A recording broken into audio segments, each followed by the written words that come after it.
Non, c'est le soccer. Non, c'est le hockey! Non, c'est le soccer. Stop! Comme vous le voyez, ils sont en train de se disputer, mais ça pourrait très vite dégénérer. Mais ne vous inquiétez pas, je vais vous donner un conseil pour ne pas avoir affaire à cette situation. Le conseil est le suivant.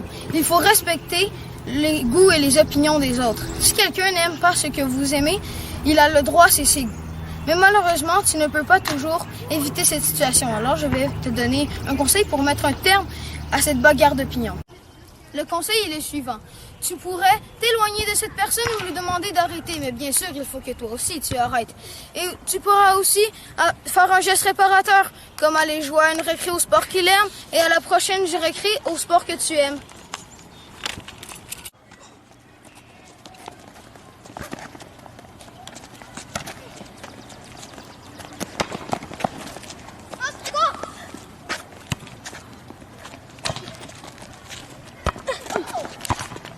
Éliminé. Non, je l'ai attrapé, je l'ai relancé! Non, c'est éliminé. Le stop, stop! Comme vous le savez, les actes de violence physique sont complètement interdits à l'école. Mais il n'était pas toujours facile de dissoudre des bagarres de ce genre.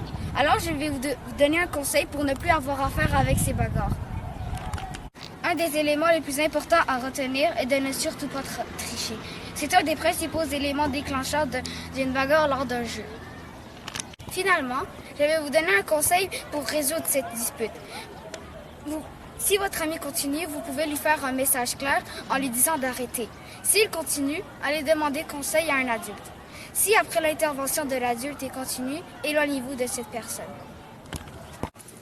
Alors la télo, on réussit pour l'univers social. Donne-moi ça. Tiens, Grégoire. Alors c'est ça là, ça mérite d'aller aux poubelles. Non. Merci Oli. Stop!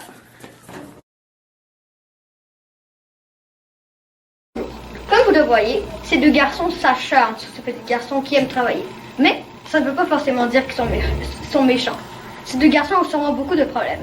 Donc je vais les aider à faire de même. Pour les aider, il faut surtout se mettre à la place du malheureux garçon qui se fait harceler. Vous aussi faites-le. Fermez les yeux. Si vous la ressentez, cette tristesse, je constate que vous avez compris. Je m'excuse de l'avoir mal. Ah, on est désolé, on a ressenti la tristesse que tu avais. Merci. Voilà, je pense qu'ils ont compris le message.